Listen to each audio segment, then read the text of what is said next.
قومیں جو ہیں وہ اپنی مدد خود نہیں کرتی، وہ عروج کی طرف جو ہے وہ گامزن نہیں ہوتی، اور جب کوئی قوم جو ہے وہ سستی کاہلی میں پڑ جاتی ہے اور دوسروں کی طرف دیکھتی ہے کہ ہمارا جو ہے مسئلہ جو ہے وہ دوسرے حل کریں، تو تب جو وہ ہے وہ زوال کا شکار ہو جاتی ہے۔ قومی ترقی میں افراد کا کردار، کوئی بھی قوم جو ہے وہ اس وقت ترقی کرتی ہے جب اس کے افراد جو ہیں وہ اپنا اپنا کردار ادا کرتے ہیں۔ یعنی اب دیکھیں مثال کے طور پر ایک معاشرہ ہے، اس معاشرے میں اگر ہم کہیں کہ ہم دوسروں کی طرف دیکھیں کہ وہ اپنا کردار ادا کرے وہ، اور ہم خود اپنی طرف نہ دیکھیں اور اپنا کردار جو ہے وہ ہم نہ ادا کریں، تب تک جو ہے جیسے میں بحیثیت استاد جب تک اپنا لیکچر تیار نہیں کروں گی، آپ کو نہیں پڑھاؤں گی، تب تک جو ہے وہ اور میں یہ خیال کروں کہ آپ لوگ جو ہیں وہ پڑھیں 6-6 گھنٹے پڑھیں اور 7-7 گھنٹے پڑھیں اور فرسٹ پوزیشن لیں، اور خود میں 2 گھنٹے بھی کام نہ کروں، تو اس طرح سے جو ہے وہ قومیں ترقی نہیں کر سکتی ہیں۔ تو افراد کا جو کردار ہے وہ بہت اہم ہے۔ اندرونی کوششوں سے اصلاح ممکن، یعنی جب تک ہم خود اصلاح نہ کرنا چاہیں اصلاح نہیں ہو سکتی۔ اندرونی کوشش کا مطلب ہے کہ ہم پہلے اپنے آپ کو دیکھیں، اپنے آپ کو صحیح کریں اور پھر جو ہے وہ اصلاح کی طرف آئیں، تو اندرونی اصلاح سے کوششوں سے اصلاح ممکن ہو سکتی ہے، یعنی خود کوشش کرنا شروع کریں۔ پھر ہے اگلا پوائنٹ جو ہے وہ ہے آزادی طویل جدوجہد سے ممکن ہے۔ آزادی طلبہ دیکھیں جب تک ہم لوگ خود جد و جہد کوشش نہیں کریں گے، آزادی جو ہے وہ ہمیں کوئی پلیٹ میں سجا کر پیش نہیں کرتا، اس کے لیے محنت کرنی پڑتی ہے، قربانیاں دینی پڑتی ہیں، جیسے ہمارے آباء و اجداد نے دی۔ آپ نے دیکھا سن 1947 میں جب پاکستان بنا تو آپ نے تب کے واقعات سنے بھی ہوں گے اور کہیں موویز وغیرہ میں دیکھے بھی ہوں گے کہ کس طرح سے لوگوں نے اپنی جانیں دیں، اپنے بچے قربان کیے، عزتیں گنوائیں اور لوٹ مار، یہاں تک کہ انتہائی ہر بندے نے وہاں پر قربانی دی اور اپنی جانوں تک سے ہاتھ دھونا پڑے، لیکن مسلسل جدوجہد سے ہمیں جو ہے وہ پاکستان حاصل کر لیا۔ تو اس طرح سے آزادی کے لیے جو ہے وہ طویل جدوجہد کرنی پڑتی ہے اور اس کے لیے جو ہے وہ محنت کرنی پڑتی ہے، ویسے آزادی جو ہے نہیں ملتی۔ آزادی جو ہے وہ طاقتور سے چھیننی پڑتی ہے، اپنی مدد انسان کو خود کرنی پڑتی ہے۔ آگے ہے شخصی چال چلن کی اہمیت۔ انفرادی قومی ترقی میں انسان کے کردار کی کیا اہمیت ہونی چاہیے، ٹھیک ہے، اس کے بارے میں بھی ہم اس سبق میں پڑھیں گے۔ علم کی نسبت عمل کی زیادہ جو ہے وہ اہمیت ہے، یعنی علم ہم حاصل کر لیں اور عمل نہ کریں تو ایسے علم کا کوئی فائدہ نہیں۔ تو عمل کی جو اہمیت ہے وہ علم کی نسبت جو ہے وہ زیادہ ہے، ٹھیک ہے۔ انسانی زندگی میں مشاہدے کی اہمیت، اب ہم دیکھیں گے مشاہدہ کسے کہتے ہیں۔ مشاہدے کا مطلب ہے بغور دیکھنا۔ اب ایک بات ہے کہ شیخ سعدی سے کسی نے پوچھا کہ آپ نے عقل کہاں سے سیکھی، تو انہوں نے کہا بے وقوفوں سے۔ میں بے وقوفوں میں بیٹھتا تھا، وہ جو کرتے تھے میں ان سے الٹ کرتا تھا، ان کے الٹ کرتا تھا، تو اس طرح سے میں نے عقل سیکھی۔ لیکن عقل جو ہے وہ ہم کامیاب انسان سے بھی سیکھ سکتے ہیں، ہم اس کی باتوں کو، اس کے حرکات و سکنات کو بغور دیکھیں، بغور ان کا مطالعہ کریں اور ہم دیکھیں کہ وہ کس طرح سے جو ہے وہ اس کی کامیابی کا راز کیا ہے۔ پھر اسی طرح ہم ناکام لوگوں سے بھی جو ہے وہ سیکھ سکتے ہیں، دیکھیں کہ اس کی کیا کوتاہیاں اور خامیاں ہیں جس کی وجہ سے اسے ناکامی کا سامنا کرنا پڑا، تو پھر ہم جو ہے وہ ان کوتاہیوں اور ناکامیوں سے جو ہے وہ دور رہیں، ٹھیک ہے۔ تو یہ تھا سبق کا مختصر سا تعارف۔ اب ہم لوگ آتے ہیں کتاب کے صفحہ نمبر 1 کی طرف۔ جیسے میں نے آپ کو پہلے بتایا کہ ہر جو سبق ہے وہ مختلف پیراگرافز پر مشتمل ہوتا ہے، تو ہر پیراگراف میں ایک نہ ایک اہم بات ہوتی ہے، اہم نقطہ ہوتا ہے، تو ہم جو وہ نکات ہیں ان کو اپنے الفاظ میں جب بیان کریں گے تو وہ سبق کا خلاصہ بن جائے گا، اور انہی نکات کو جب تشریحی انداز میں بیان کریں گے تفصیل کے ساتھ تو وہ تشریح ہو جائے گی۔ تو میں نے جو ہے وہ پوائنٹس نکال کر لکھے ہیں، آپ کو میں بتاتی ہوں۔ پہلے صفحے پر جو ہے جب سبق شروع ہوتا ہے تو اس میں ہے کہ خدا ان کی مدد کرتا ہے جو اپنی مدد آپ کرتے ہیں، جو آپ اپنی مدد کرتے ہیں۔ یہ ایک نہایت عمدہ اور آزمودہ مقولہ ہے۔ نہایت بہت زیادہ عمدہ بہترین آزمودہ آزمایا ہوا معقولہ قول یا کہی ہوئی بات۔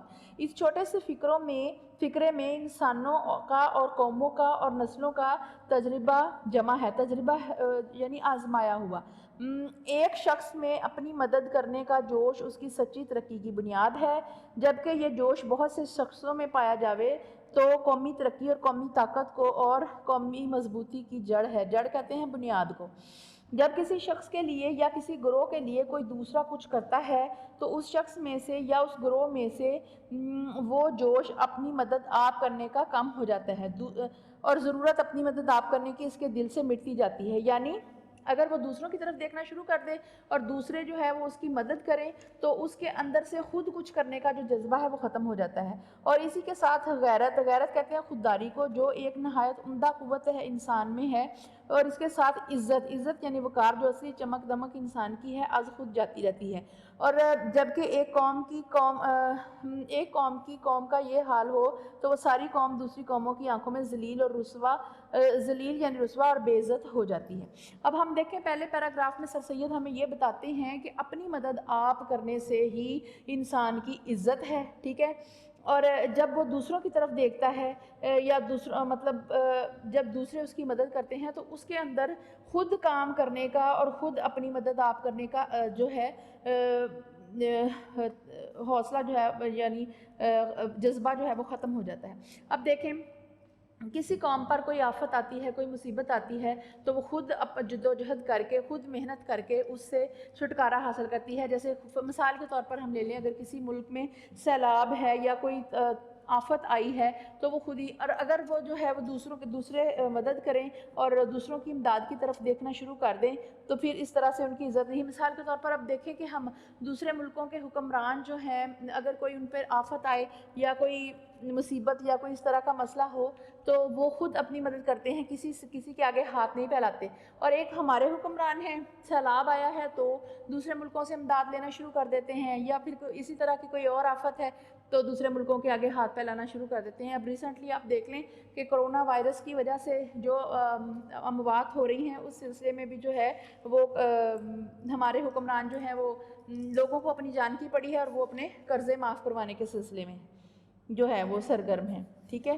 تو اس طرح سے دیکھیں کہ ہماری قوم جو ہے وہ کس طرح سے کیسے ہمارے آباء و اجداد نے جو ہے وہ ترقی حاصل کی تھی اور ہماری قوم جو ہے وہ کس طرح سے اب ناکامی کا شکار ہے، ٹھیک ہے۔ تو ہم دیکھیں گے کہ اب ان پوائنٹس کی طرف ہم آئیں گے تو سب سے پہلا جو پیراگراف ہے اس کا اہم نقطہ یہ جو ہے وہ یہ ہے کہ ایک عمدہ اور آزمودہ مقولہ جو ہے وہ کیا ہے کہ اپنی مدد آپ کی جائے۔ جس فرد قوم نسل نے اپنی مدد آپ کی وہ قوم کامیاب ہوئی، اور جس نے مدد کے لیے سہارے کی طرف دیکھا وہ افراد ناکام رہے۔ اپنی مدد آپ ہی کا وہ اصول ہے، اپنی مدد آپ جو ہے وہ ایک ایسا اصول ہے جو سچی ترقی اور وقار کا سبب ہے۔ ایک قوم کا وقار، عزت اور مرتبہ بنتا ہے جب وہ قوم مدد کے لیے کیا بنتا ہے جب وہ قوم مدد کے لیے دوسروں کی طرف نہیں دیکھتی، وہ اپنے وسائل پر بھروسہ کرتی ہے، ٹھیک ہے۔ اب آگے اگلے پیراگراف کی طرف ہم دیکھیں گے، یہ ایک نیچر کا قاعدہ ہے کہ جیسا مجموعہ قوم کی چال چلن کا ہوتا ہے، یقینی اسی کے موافق اس کے قانون اور اسی کے مناسب حال گورنمنٹ ہوتی ہے۔ جس طرح کہ پانی خود اپنی پنسال میں آ جاتا ہے، پنسال کہتے ہیں پانی پلانے والی جگہ، اسی طرح عمدہ رعایا پر بھی عمدہ حکومت ہوتی ہے، اور جاہل و خراب ناتربیت یافتہ رعایا پر ویسی ہی اکھڑ کہتے ہیں ناشائستہ حکومت کرنی پڑتی ہے۔ اب یہاں پر جو ہے سر سید احمد خان نے بتایا ہے کہ اہم اصول فطرت۔ اب اہم اصول فطرت کیا ہے کہ جیسی عوام ہوگی ویسی حکومت ہوگی۔ حکومت کہاں سے ہے؟ ہم سے، ہم اور آپ، یعنی عوام ایک ہم نے اور آپ نے مل کر جو ہے وہ نمائندے منتخب کیے ہیں، اور وہ نمائندے بھی ہم میں سے ہی ہیں۔ تو جیسے اگر عوام پڑھی لکھی سمجھدار ہوگی تو ظاہر ہے وہ نمائندہ بھی ایسا ہی چنے گی، اور اگر عوام جاہل اور اکھڑ اور ناشائستہ نازیبہ ہوگی تو وہ بھی ایسا ہی حکمران چنے گی۔ تو سر سید کہتے ہیں کہ یہ ایک فطری بات ہے کہ جیسی حکومت ہوگی، جیسی عوام ہوگی، جیسی قوم ہوگی ویسی ہی حکومت ہوگی۔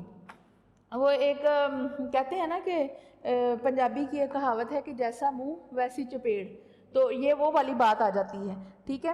پھر اگلا جو پیراگراف ہے اس میں ہم دیکھتے ہیں قومی ترقی مجموعہ ہے شخصی محنت نہیں سوری تمام تجربوں سے ثابت ہوا ہے کہ کسی ملک کی خوبی و عمدگی اور قدر و منزلت بنسبت وہاں کے گورنمنٹ کے عمدہ ہونے کے زیادہ تر اس ملک کی رعایا کے چال چلن، اخلاق و عادات، تہذیب و شائستگی پر منحصر ہے، کیونکہ قوم شخصی حالتوں کا مجموعہ ہے اور ایک قوم کی تہذیب در حقیقت ان مردوں، عورت و بچوں کی شخصی ترقی ہے جن سے وہ قوم بنی ہے۔ اب آگے دیکھیں، بیان کرتے ہیں کہ قوم کیا ہے۔ قوم جو ہے وہ افراد کا مجموعہ ہے، افراد کا مجموعہ ہی قوم ہے۔ قوم کوئی اور نہیں بلکہ میرے اور آپ کا نام ہی قوم ہے۔ میں اور آپ ایماندار ہیں تو قوم ایماندار ہے، میں اور آپ سچے ہیں تو قوم سچی ہے، میں اور آپ ترقی یافتہ ہیں تو قوم ترقی یافتہ ہے۔ مجھے اور آپ دونوں کو اپنا اپنا کردار جو ہے وہ ادا کرنا ہے۔ اب دیکھیں کہ اگر میں جیسے میں نے آپ کو پہلے بتایا کہ بحیثیت استاد اگر میں کہوں کہ میں جو ہوں میں آپ لوگوں سے توقع کروں کہ آپ 6 گھنٹے 8 گھنٹے پڑھیں اور اچھے نمبر حاصل کریں، تو اس کے لیے مجھے بھی جو ہے وہ محنت کرنی پڑے گی، اور خود میں اگر دیکھوں کہ اپنی طرف تو میں 2 گھنٹے بھی کام نہ کروں۔ تو اب دیکھیں جب ہم کسی کی طرف انگلی اٹھاتے ہیں دوسرے کی طرف، تو 3 انگلیاں جو ہیں وہ ہمارے اپنی طرف اٹھتی ہیں۔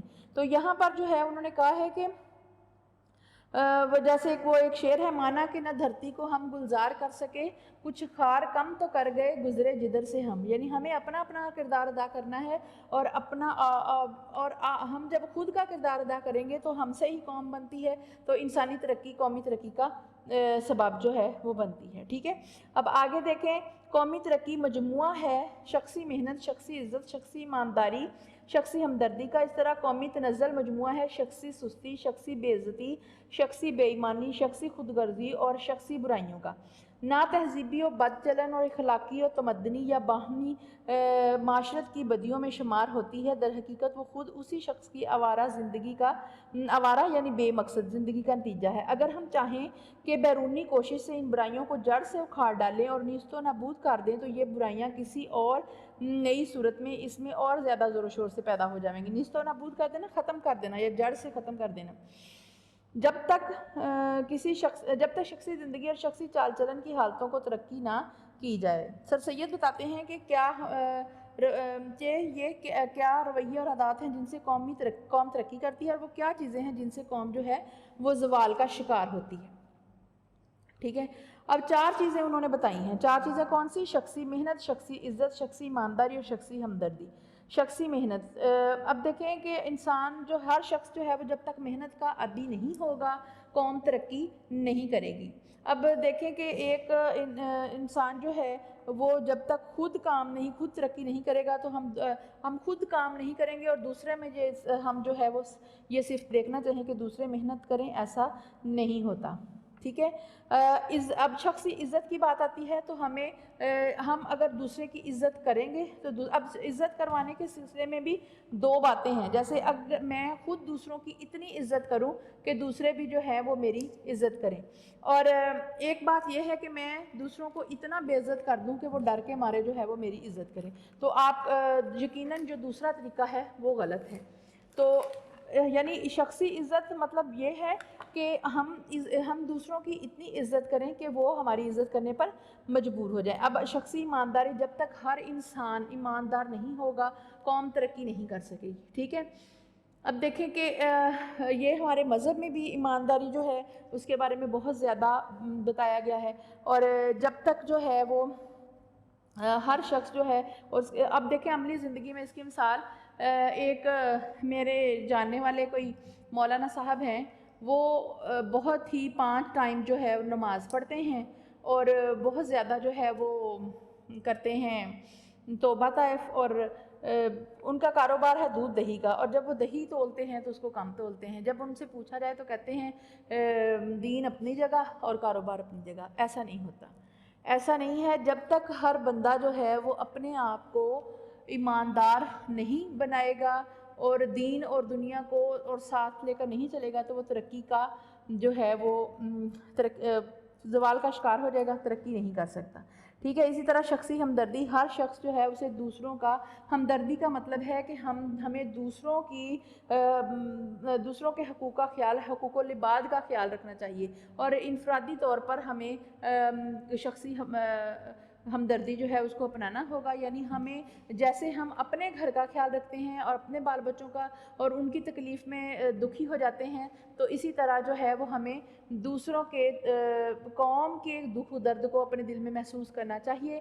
تو اس سے ہم جو ہے وہ یہ بھی قوم کی ترقی کے سلسلے میں بہت ایک اہم بات ہے۔